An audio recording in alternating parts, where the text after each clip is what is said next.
Pođoh jutrom, zorom ranom, pozdravlja i sveto drvo. Kad ga nađoh ja u šumi, pomolim se Bogu prvo. Što doživeh ove čase, što još mogu da govorim, molim mu se, zahvaljujem, pa se blago ja poklonim.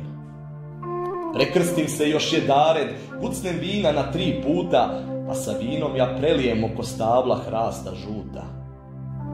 Sekirom ga sečem starom, u svu veru i molitvu, naoštrio ja sam sinoć kobilic svoju britvu. Nosim ga ja kući svojoj, učio me deda tako, badnjak nam je sveto drvo, ne imade tu čast svako.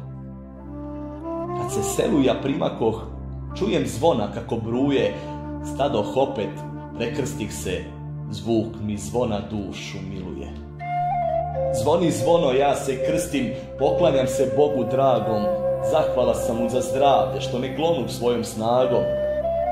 Dodirujem zemlju svetu, pa ponovo gledam nebo, Bože blagi, pomozi mi, tebi sam se ceo predo. Samo se pred tobom klanjam i po tebi ja se krstim, neću veru da izdajem dokle zemlju ne napustim.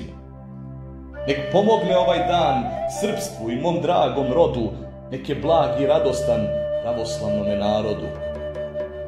A badnjak što kući nosim, neka mira dadne nama, neka kuću da nas krasi, kako badnjak tako slama. Poslušaj me, Bože sveti, samo tebe ja proslavljam, nikom drugom osim tebi nikad neću da se klanjam. U to ime neke zdravlja, srećni dan i badnja jutra, neku zdravlju i u miru dočekamo Božić sutra. Amin.